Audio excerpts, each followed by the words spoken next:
बिस्मिल्लाहिर्रहमानिर्रहीम। अस्सलामुअलैकुम वरहमतुल्लाहि वबरकातुहू। काबिल एहतराम व्यूअर्स, मेरी दिल से दुआ है कि अल्लाह ताला आपकी सेहत में, इज़्ज़तों में और रिज़्क़ में बेबहा बरकतें रखे।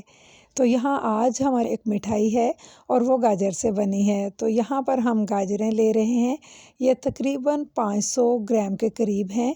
और आप लोगों के बारे में ये भी देखा है कि हम आलू मटर गाजर बनाते हैं, सब्ज़ी भी तैयार हो जाती है, गजरेला बनता, हलवा बनता है और गाजर के जूसेस बनते हैं। तो इसीलिए आज हम एक नई मिठाई बनाएंगे, जिसके लिए मैंने इसको धोए और इसको अब गलने के लिए रखना है पानी इतना कि ऊपर आ जाए इसके, बस इतना सा इसका अंदाज़ा है।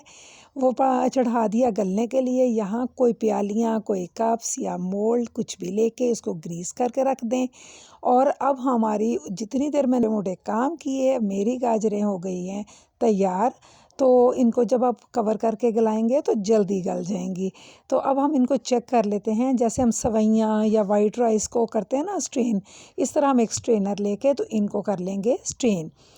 यर्स ये थोड़ा गर्म है मामला, तो इस वक्त आप लोगों ने थोड़ा ध्यान से इसके अंदर इसको सबसे पहले चेक कर लीजिएगा।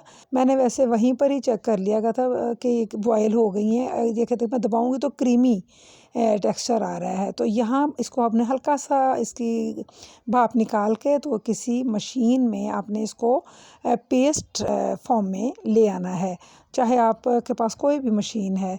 तो अब देखें ये अब माशाल्लाह तैयार है। तो मैं इसे एक बर्तन में निकालूंगी और उसके अंदर मैं शामिल करूंगी शुगर को। मैंने अभी 1 कप शुगर लेके उसका पाउडर बनाया है और अब ये पाउडर मैं इसके अंदर शामिल कर दूंगी। तो आप लोग भी इसमें 1 कप ही शुगर जाती है और इसके अंदर मैंने अभी डालना है कॉर्नफ्लोर भी।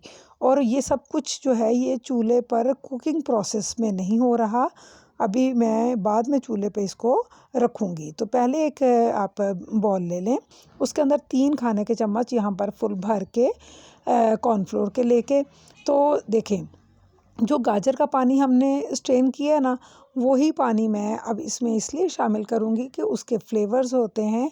और सिंपल पानी से भी तो आफ्टर ऑल हमें एक लिक्विड बनाना ही है ना, तो क्यों ना हम उसी पानी का इस्तेमाल कर लें। तो यहाँ पर मैंने उसी का इस्तेमाल किया है। तो अब मैं इसको बनाऊँगी पेस्ट। और ये 3 चीज़ें हो गई, गाजर की पेस्ट, शुगर पाउडर और साथ में कॉर्नफ्लोर का ये लिक्विड। इन तीनों को हम पहले मिक्स कर लेंगे, इतना अच्छा कि इसके लम्स वगैरह नहीं रहें। तो मैं आज कुछ इन्फॉर्मेशंस आपको दूंगी। इसी के अंदर इस्तेमाल होना है कोकोनट पाउडर ने। अभी उसका मरहला दूर है, लेकिन मेरी बात चूँकि शॉर्ट वीडियो की वजह से मुकम्मल नहीं हो पानी, तो मैंने सोचा कि मैं पहले ही आप लोगों के साथ शेयरिंग करती हूँ। इसको मैंने चूल्हे पे चढ़ा दिया है ताकि इसके अंदर पानी जो है वो खुश्क होता रहे।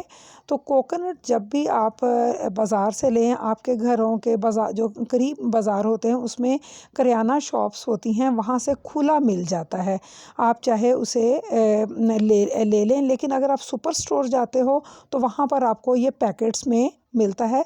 और यहाँ मैं चाहूँगी कि आप जब भी किसी शॉप से खुला लें तो उसको वहाँ से 1 पिंच टेस्ट करें। अगर आपको अपने दांतों में चबाते हुए कड़वाहट महसूस हो तो आपने वो हरगिज़ भी परचेज़ नहीं करना। ये उसके जो है ना ख़राब होने की अलामत होती है या पुराने होने की अलामत कहते होती है। तो यहाँ पर मैं उस बात को कैरी ऑन करूँगी, लेकिन फ़िलहाल जब मेरा कैरेट का सारा पानी खुश्क हो जाए तो इसको गरम गरम को ही हम मोल्ड में सेट कर देंगे ओवरनाइट। मैं सारी रात के लिए रख रही हूँ। अगर आप दिन में करना चाहें तो 5 से 6 घंटे फ्रिज में रेफ्रिजरेटर में ज़रूर रखिएगा। तो यहाँ मैंने जब रख लिया तो अब इसको निकाला है और इसके ऊपर एक शीट डालें और एहतियात से इसको पलट दें टेबल पे। तो अब इसको टैप टैप करें ताकि वो जो ऑयल है उसकी वजह से और ठंडा होने की वजह से वो इसको इजीली छोड़ देगा। तो मैं कोकोनट की बात कर रही थी, अगर आपका फ्रेश कोकोनट होगा तो आपकी मिठाई बहुत ही लजीज बनेगी। तो अब आप इस मिठाई को इस कोकोनट पाउडर से करेंगे कवर। और जो खुला कोकोनट मिलता है ये पॉकेट फ्रेंडली होता है, ये आपको सस्ता पड़ता है। तो कोशिश करेंगे अगर आपके कहीं करीब से मिलता है तो आप ज़रूर परचेज़ कर लें, नहीं तो फिर आप डेट चेक करके उसके बॉक्स की तो किसी भी जनरल स्टोर से ले सकते हैं। तो यहाँ पर आप किसी चीज़ के साथ भी डेकोरेट करना चाहें तो मैं आपको ऑप्शंस देती हूँ। जो ये शुगर ये जो स्प्रिंकल्स हैं ये मैं ये यूज़ कर रही हूँ। आप पिस्ता बादाम के साथ भी इसको क्रश करके पाउडर को इसके ऊपर एक एक पिंच रख के डेकोरेट कर सकते हैं, या फिर आप इसको रोज़ पेटल के साथ भी एक एक पेटल रख के कर सकते हैं। तो या फिर आप इसको किसी तरह से भी जिस तरह आपके जहन में कोई न्यू आइडिया आता है तो वो उसके साथ भी आप इसको कर सकते हैं।